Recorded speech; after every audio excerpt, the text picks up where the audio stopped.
কোন ফাইলে অনিয়ম হয়েছে তা প্রকাশ করতে বর্তমান সরকারের স্থানীয় সরকার প্রতিমন্ত্রী মীর শাহে আলমকে চ্যালেঞ্জ ছুড়ে দিয়েছেন অন্তর্বর্তীকালীন সরকারের স্থানীয় সরকার মন্ত্রণালয়ের সাবেক উপদেষ্টা ও জাতীয় নাগরিক পার্টি এনসিপির মুখপাত্র আসিফ মাহমুদ সজীব ভুঁইয়া।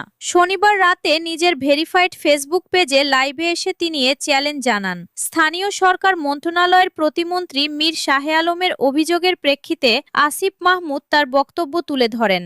লাইভে আসিফ মাহমুদ বলেন, প্রতিমন্ত্রী যে অভিযোগ তুলেছেন তার স্পষ্ট ব্যাখ্যা প্রয়োজন। তিনি যেন সুনির্দিষ্ট ফাইলটি জনগণের সামনে উন্মুক্ত করে দেন। কোনো অনিয়ম হয়ে থাকলে তা জানার অধিকার জনগণের রয়েছে। তিনি আরো বলেন, সচিব বিদেশে থাকলে বা অন্য কোনো কারণে অনুপস্থিতে থাকলে জ্যেষ্ঠতার ভিত্তিতে অতিরিক্ত সচিবকে দায়িত্ব দেওয়া হয়, আর সেটিও মন্ত্রী বা উপদেষ্টার অনুমোদনের মাধ্যমেই হয়ে থাকে। সেরকম কিছু হয়ে থাকলে সেখানে আইনের কোনো ব্যত্যয় নেই বলেও মন্তব্য করেন তিনি। উল্লেখ্য, প্রতিমন্ত্রী মীর শাহে আলম অভিযোগ করেছেন, অন্তর্বর্তী সরকারের সময় একটি প্রকল্পে সাবেক উপদেষ্টা আসিফ মাহমুদ সজীব ভুঁইয়া সচিবের স্বাক্ষর ছাড়াই ফাইল পাস করেছেন।